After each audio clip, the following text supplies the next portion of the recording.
Pertanyaan yang terakhir yang berkaitan dengan dosa dan kemanusiaan Yesus. Pertanyaannya sebagai berikut.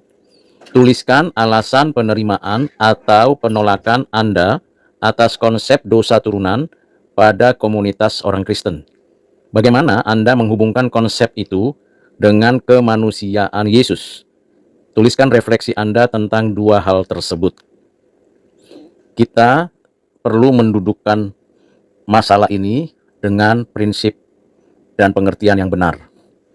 Yang pertama, mengenai istilah dosa turunan, yang secara hakikatnya itu tidak dijelaskan atau dideskripsikan di dalam Alkitab. Alkitab, baik itu di dalam kitab-kitab Perjanjian Lama maupun kitab-kitab Perjanjian Baru, mendeskripsikan dosa dengan pengertian bahwa dosa itu tidak tepat sasaran artinya, atau amartia. Dosa itu artinya memberontak kepada Tuhan Allah. Dosa itu artinya bergeser posisi dari yang asal menjadi yang lain. Dosa berkaitan langsung dengan keberadaan manusia di hadapan Allah. Dosa bukan entitas, tetapi dapat diperhatikan atau dicermati dari perkataan dan perbuatan yang didorong dalam hati seseorang. Jadi ada 3 elemen yang dapat ditampilkan dari keberadaan dosa. Hati yang abstrak, kemudian perkataan yang lebih konkret karena diketahui dan didengar, lalu perbuatan yang langsung berkenaan dengan tindakan nyata pada diri, kepada orang lain, alam, dan sebagainya. 3 elemen ini menunjukkan keberadaan adanya dosa. Tetapi dosa bukan entitas. Jadi ini hal yang perlu untuk dimengerti lebih dahulu. Yang kedua yang perlu dimengerti adalah bahwa setiap orang yang dilahirkan dari manusia, yang berasal dari nenek moyangnya, yang disebut sebagai manusia, yang berasal dari manusia pertama yang kita kenal dalam Alkitab yang disebut dengan Adam, maka manusia pada dirinya sejak dalam kandungan atau sejak terjadinya konsepsi pada diri manusia di rahim ibu, maka melekat pada dirinya natur keberdosaan. Jadi ini bukan disebut sebagai istilah dosa turunan. Artinya saya berdosa pada diri saya dalam natur berdosa bukan karena perbuatan, perkataan, dan sikap hati ayah ibu saya atau kakek nenek saya atau buyut saya. Tetapi saya bernatur dosa karena saya di dalam Adam. Di dalam Adam karena Adam mewakili seluruh umat manusia. Andai kata ayah ibu saya, kakek buyut saya adalah orang yang sudah bertobat dan mengalami hidup yang baru dan dikuduskan oleh Kristus, dibenarkan oleh Allah Bapa, karena mereka adalah orang-orang pilihan, pengandaian ini hanya untuk memberikan pengertian. Karena memang saya percaya kakek, nenek, ayah, ibu saya adalah orang percaya. Namun untuk memberikan pengertian, saya memberikan istilah kata pengandaian. Andai kata seperti itu, maka pada diri ayah, ibu, kakek, nenek, buyut saya itu adalah orang yang dibenarkan, dikuduskan, disucikan, dimiliki oleh Allah sepenuhnya. Pada kondisi seperti itu dan status rohani seperti itu, saya ada di rahim ibu saya dibesarkan oleh orang tua saya, dididik di dalam kekristenan yang benar. Bukan berarti saya pada diri saya sudah tidak bernatur dosa lagi, karena ayah, ibu, kakek, nenek, buyut saya sudah di dalam Kristus. Tidak demikian. Pada diri saya, sekalipun ayah, ibu, kakek, nenek, buyut saya itu sudah di dalam Kristus, namun pada diri saya tetap adalah orang yang sudah bernatur dosa. Nah, ini hal yang penting prinsipnya untuk memberikan sanggahan bahwa tidak ada istilah dosa turunan. Nah, karena saya sudah bernatur dosa, melekat pada diri sebagai pribadi, sebagai ciptaan, maka sikap hati, perkataan, perbuatan saya bertemu dengan sikap hati, perkataan, perbuatan orang-orang lain yang ada di dunia dengan kondisi, situasi, keadaan yang berdosa juga, maka bertemulah sikap hati, perkataan, perbuatan yang berdosa kepada Allah dan terlihat dalam hubungannya dengan sesama, dengan diri, dengan lingkungan. Dengan kata lain, saya menolak konsep dosa turunan. Tapi saya menerima konsep bahwa saya ada di dalam Adam. Ini penting karena dosa secara misterinya yang tidak ada entitas itu bukan terjadi karena adanya perkawinan ayah ibu saya, kakek nenek saya, tetapi karena memang saya ada di dalam Adam. Dengan demikian, maka kita mengerti posisi status bahwa setiap orang memang sudah berdosa karena secara natural, secara esensi hakikat kemanusiaannya sudah berdosa. Lalu secara aktual saya diajari atau tidak diajari, baik bertemu maupun tidak bertemu dengan orang berdosa lainnya, saya punya potensi terus bisa berbuat dosa. Agustinus, seorang bapak gereja, memberikan pengertian tentang kondisi berdosa manusia itu atas 4 bagian.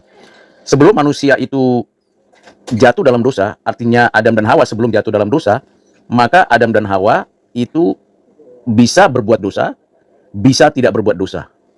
Itu bagian yang pertama, sebelum jatuh. Setelah Adam jatuh dalam dosa dan semua keturunannya dalam keadaan berdosa, maka setiap manusia akan punya kecenderungan berbuat dosa, baik dengan perkataan, perbuatan, maupun sikap hati. Itu bagian kedua. Bagian ketiga, setiap orang yang sudah mengalami hidup yang baru di dalam Kristus, yang dilahirbarukan oleh Roh Kudus berdasarkan anugerah Allah, maka statusnya sudah dibenarkan, tetapi juga saat yang sama mengalami proses pengudusan. Itu yang disebut progressive sanctification.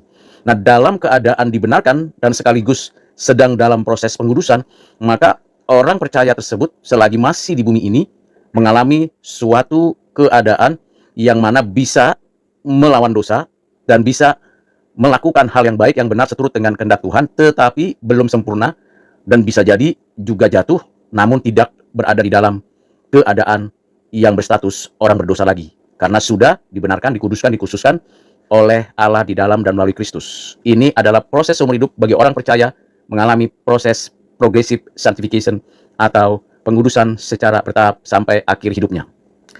Yang keempat, yaitu setiap orang yang sudah meninggal, yaitu orang-orang percaya, setiap orang yang sudah mengalami hidup baru, yaitu orang-orang yang pilihan, lalu meninggal dunia pada akhir zaman, pada waktu Tuhan datang kembali, dibangkitkan, menerima hidup yang kekal, hidup di langit dan bumi yang baru, maka setiap orang yang ada di langit dan bumi yang baru itu karena mengenakan tubuh yang baru, akan mengalami hidup, tidak akan berbuat dosa lagi, tidak lagi dalam keadaan sebagai orang berdosa. Nah, 4 fase atau 4 keadaan manusia yang menurut Agustinus ini dapat dikatakan merujuk kepada bagian yang penting yang berhubungan dengan istilah yang sama, yaitu istilah creation, fall, redemption, consummation. Pada titik creation, seorang manusia itu bisa berdosa, bisa tidak berdosa. Tetapi kita yang sudah di dalam fall, kita berada di dalam kejatuhan, cenderung berbuat dosa. Dan kita yang pada titik penebusan, kita bisa berbuat benar dan baik dan suci menurut kehendak Tuhan, tetapi bisa sesekali mengalami kejatuhan atau keberdosaan atau perbuatan dosa karena kita dalam proses progresif. Nantinya kita akan disempurnakan dan kesempurnaan itu akan kita nikmati. Dengan pengertian-pengertian itu, maka kita dapat memahami bahwa kita tidak menerima tentang konsep dosa turunan. Lalu bagaimana hubungannya dengan kemanusiaan Yesus? Ini hal yang penting dan menarik untuk kita cermati dan simak baik-baik. Kalau kita ada di dalam Adam, dari benih Adam, berasalkan dari Adam, dan proses kehadiran kita melalui adanya konsepsi, yaitu pertemuan sperma dan sel telur ayah ibu kita di rahim, maka itu bagian dari proses alamiah yang disebut dengan suatu kehidupan manusia. Adam dari debu tanah tubuhnya, Hawa dari rusuk Adam tubuhnya, lalu menjadi manusia pertama. Kita dari konsepsi itu dibesarkan di rahim dan menjadi bayi dan dibesarkan menikmati berkat, makanan, minuman, dan seterusnya. Apa yang membedakan dengan kemanusiaan Yesus? Kemanusiaan Yesus bukan dari benih Adam dan Hawa. Artinya bukan dari benih Yusuf dan Maria. Tetapi benih itu dari Roh Kudus. Benih itu Roh Kudus yang menanamkannya, meletakkannya, menaruhnya di rahim Maria. Benih itu berkembang menjadi manusia. benih itu di rahim Maria, tapi Maria dinaungi oleh Roh Kudus. Jadi ini hal yang sangat unik dan satu-satunya, tidak ada lagi yang lain, di mana rahim Maria itu dipakai oleh Tuhan, tetapi sel telur dan sperma dari manusia tidak digunakan. Ada Adam yang baru, manusia yang berbeda, tetapi disebut juga entitasnya manusia. Karena memang natur kemanusiaannya ada pada diri Yesus, ditambahkan pada pribadi anak Allah yang setara sehakikat dengan Bapa.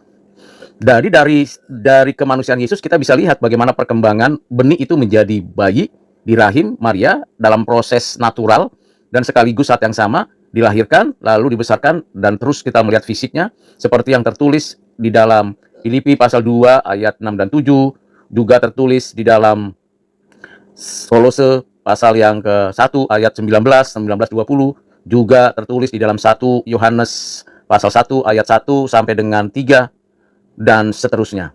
Bagian-bagian itu menunjukkan adanya kemanusiaan Yesus. Tentu kalau kita baca kitab-kitab Injil, Matius, Markus, Lukas, kisah Yesus dilahirkan, kisah Yesus dibesarkan, kisah Yesus melayani dan menjalankan kehidupan sama seperti manusia, itu terang benderang dikatakan.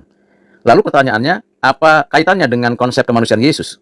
Kalau kemanusiaan Yesus, karena bukan di dalam Adam, maka tidak ada keadaan berdosa. Kemanusiaan Yesus tidak ada di dalam keadaan berdosa, karena bukan di dalam Adam. Dan karena ia bukan ada di dalam keadaan berdosa, maka hati, perkataan, perbuatan, sikap, tindakannya sebagai manusia tentu tidak berdosa. Ini menjadi hal yang rasional, karena bukan di dalam Adam, tetapi benih yang kudus, yang disebut anak yang kudus, maka kita bisa lihat kemanusiaan Yesus itu adalah kemanusiaan yang kudus. Ini kan berbeda dengan apa yang ditulis dalam Mazmur 51 ayat 7, bagaimana Daud menyadari bahwa sejak dalam kandungan ia sudah berdosa. Ini juga disadari oleh banyak orang percaya bahwa dirinya sudah berdosa, sama juga seperti Rasul Paulus dan juga hamba-hamba Tuhan yang lain. Nah, sementara kalau kita lihat kemanusiaan Yesus tidak demikian. Jadi kemanusiaan Yesus adalah kemanusiaan yang kudus, hati, perkataan, perbuatannya tidak ada kecemaran. Lalu bagaimana kita bisa membedakannya? Tentu dari narasi-narasi yang ada dalam kitab Injil, kesaksian-kesaksian dari orang-orang non-Kristen atau non-murid Kristus, baik Tacitus, Josephus, dan orang-orang lain menunjukkan bahwa Yesus memang kemanusiaannya, moralitasnya, sikapnya, perkataannya adalah benar, sempurna, dan tidak ada kata celah. Dengan pengertian seperti itu, kita sebagai orang yang sudah dibenarkan oleh Allah di dalam dan melalui Kristus, dilahirbarukan oleh Roh Kudus, maka kita bisa merefleksikan bahwa satu-satunya manusia yang kudus, yang suci, yang mulia adalah Kristus. Dan satu-satunya manusia yang layak berkenan di hadapan Tuhan untuk menanggung dosaku, menyelesaikan permasalahanku adalah Kristus. Karena aku sendiri sebagai manusia tidak punya harapan dan tidak memungkinkan untuk menyelesaikan dosaku. Ini hal yang perlu kita pahami dan perlu kita mengerti. Kiranya dengan penjelasan dan pengertian dan jawaban yang saya berikan dapat menolong dan mendorong untuk setiap kita yang mendengarkan, belajar kembali, membaca kembali, merenungkan kembali firman Tuhan dari kitab Kejadian sampai dengan kitab Wahyu. Kiranya Allah Tritunggal memberkati dan menyertai kita sekalian. Amin.